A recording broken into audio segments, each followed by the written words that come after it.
جو میری چادر اور چار دیواری کی رسوائی کا سبب بنے، جو میری بیٹیوں کی بے عزتی کا سبب بنے، جو مجھے کہے کہ تمہاری بیٹی کی عمر اتنی ہے میں تمہیں اٹھا دوں گا، کافر مجھے نہیں کہتا، مجھے اپنے کہتے ہیں کہ تمہاری ماں بہن بیٹی کی۔ میرے گھر سے 3 جنازے نکلے کہ تمہارا بھائی شہید کر دیا گیا، میرے والد اور والدہ کا جنازہ نکلا۔ بسم اللہ الرحمن الرحیم۔ السلام علیکم ناظرین، پہلے آپ یہ ویڈیو دیکھیں پھر اس پر تفصیلاً بات کریں گے۔ آج آپ کو بتاؤں، میں سی ای او تھا، ملٹی نیشنل جرمنی میں تھا، ایک آسائش والی زندگی گزارتا تھا۔ میرے گھر سے 3 جنازے نکلے کہ تمہارا بھائی شہید کر دیا گیا، میرے والد اور والدہ کا جنازہ نکلا۔ 3 جنازے نکلے، میرا کوئی پوچھنے والا نہیں، تھانے میں آپ کی تذلیل، چیک پوسٹ پہ آپ کی تذلیل، ہر جگہ آپ کو رسوائی کا سامنا کرنا پڑتا ہے۔ جو میری چادر اور چار دیواری کی رسوائی کا سبب بنے، جو میری بیٹیوں کی بے عزتی کا سبب بنے، جو مجھے کہے کہ تمہاری بیٹی کی عمر اتنی ہے میں تمہیں اٹھا دوں گا، کافر مجھے نہیں کہتا، مجھے اپنے کہتے ہیں کہ تمہاری ماں بہن بیٹی کی۔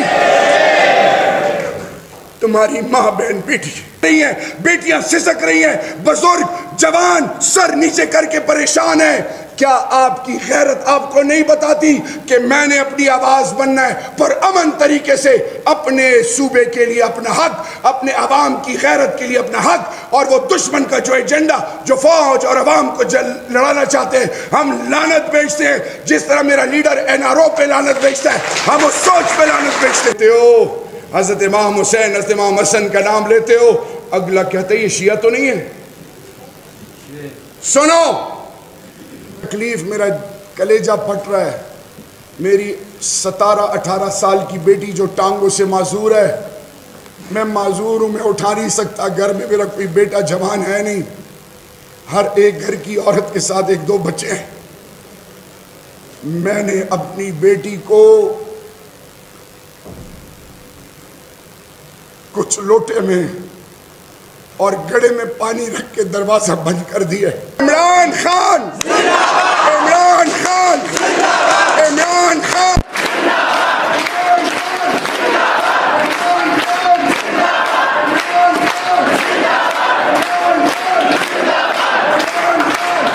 آپ سب کو پہلے السلام علیکم ورحمہ وبرکاتہ۔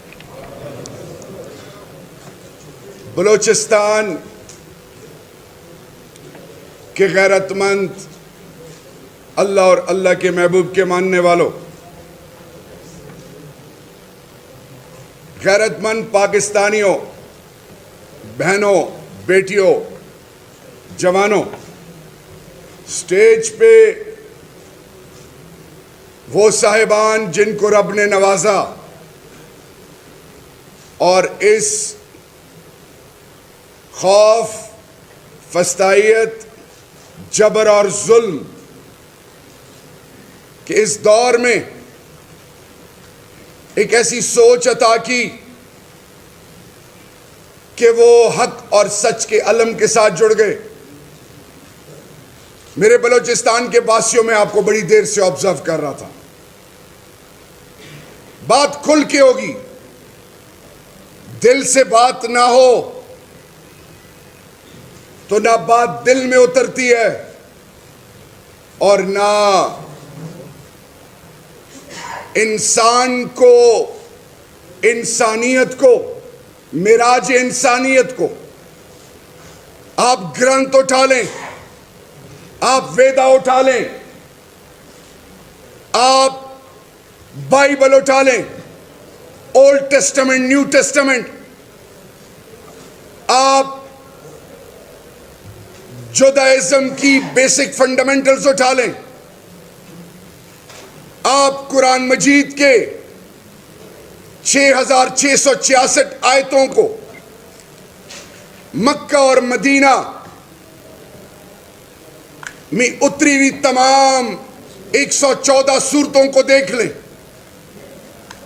آپ یو این چارٹر کو دیکھ لیں، آپ پوری دنیا کے ہر ملک کے ریٹن اور ان ریٹن کانسٹیٹیوشنز کو دیکھ لیں، آپ ہر قوم کہ روایات، اقدار، اخلاقیات، ان کی تمام سوچوں کو دیکھ لیں، پھرتے رہیں دنیا کے ایک کونے سے دوسری کونے تک، اگر آپ میں اور انسانوں میں ایک چیز کامن ہے جس کی بنیاد اللہ نے آسمانی کتابوں کے، صحیفوں کے، وہ سوچ اور فکر جو مختلف سوچوں کی ہے، وہ احترام انسانیت ہے. اور انسان اپنا احترام اگر نہ جانے تو پھر اس کے لیے اللہ نے وہ ہستی ایک وقت میں جو عزازیل ہوتی تھی، وہ جھولے پہ جھول کے فرشتوں کو درس دینے والا، جب آدم علیہ السلام سے سجدے سے انکاری ہوا تو پھر کیا ہوا؟ ابلیس ٹھہرایا گیا. آج میرے بلوچستان کے لیگل فرٹرنیٹی 700 آپ کی تعداد ہے. رونا روتے ہو کہ ہزارہ میں، کمیونٹی میں، ہر گھر میں شہید کی ماں، بہن، بیٹی، بزرگ بارشوں میں، تپتی دھوپ میں اپنی لاشوں کے ساتھ کھڑے ہو کے احتجاج کرتے ہو کہ مجھے انصاف نہیں مل رہا. آپ کا ثنا بلوچ کہتا ہے پارلیمنٹ میں کہ فیصل آباد کی بجلی، سٹریٹ لائٹ پورے بلوچستان کی بجلی. آپ کہتے ہو کہ میری رسائی نہیں ہے، مجھے حقوق نہیں ملتے، میرا کوئی پوچھنے والا نہیں. تھانے میں آپ کی تذلیل، چیک پوسٹ پہ آپ کی تذلیل، ہر جگہ آپ کو رسوائی کا سامنا کرنا پڑتا ہے. آپ کہتے ہو مجھے حق نہیں ملتا، مجھے اسلام آباد میں کوئی پوچھتا نہیں ہے، میرے حقوق نہیں ملتے. تو میرے بھائیو سنو، جو اپنے حق کے لیے اپنی بنیاد سے نہیں جڑتا، اللہ اس کو رسوائی کے اندھیروں میں چھوڑ دیتا ہے. اپنی پہچان کون بنے گا؟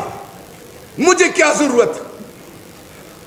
میں سوچ رہا ہوں لوگ آ رہے ہیں، جا رہے ہیں، اٹھ رہے ہیں، کیا ضرورت ہے ان کو اپنی عزت اور زندگیوں سے کھیلنے کا؟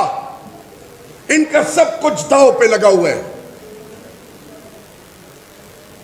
میرے بھائیو، ایک میدان سجا تھا، ہر دور میں میدان سجے ہیں، حق اور باطل کا. یہ زندگی، جاؤ آج اپنے گھر میں اپنے بزرگوں، والدین سے پوچھو، بڑوں سے پوچھو کہ کہاں گئے آپ کے آبا و اجداد؟ سب کچھ ہے، وہ نہیں ہے. آج آپ کے لیے میسج ہے کہ اللہ نے قوم عاد، قوم نمرود، قوم سمود کے واقعات اس لیے بتائے کہ ہم اس پر قصے، کہانیاں اور ایک دوسرے کو بات چیت کے ذریعے، یہ دلائل کے ذریعے اپنی قابلیت کا مظاہرہ کریں. نہیں، اللہ نے مجھے اور آپ کو کہا سیکھو ان سے. کیا ضرورت تھی؟ آج آپ کو بتانے جا رہا ہوں، انبیاء کرام کو کیا ضرورت تھی؟ سب کچھ قربان کیا. حضرت ابراہیم علیہ السلام کو کیا ضرورت تھی کہ اپنے بیٹے کے گردن، گلے مبارک پہ چھری پھیرتے؟ کیا ضرورت تھی ابراہیم علیہ السلام کو؟ کیا ضرورت تھی تمام انبیاء کرام کو؟ اور آئیں پھر امام الانبیاء، خاتم النبیین حضرت محمد مصطفیٰ صلی اللہ علیہ وآلہ وسلم. طائف میں کیا ہوا؟ کیوں مکہ سے مدینہ ہجرت کی؟ کیوں تمام تکلیفات برداشت کی؟ اس لیے کہ ان کے ماننے والے، امت والے ڈر جائیں، سر جھکا لیں. تو پھر سنو ان کے آل کا،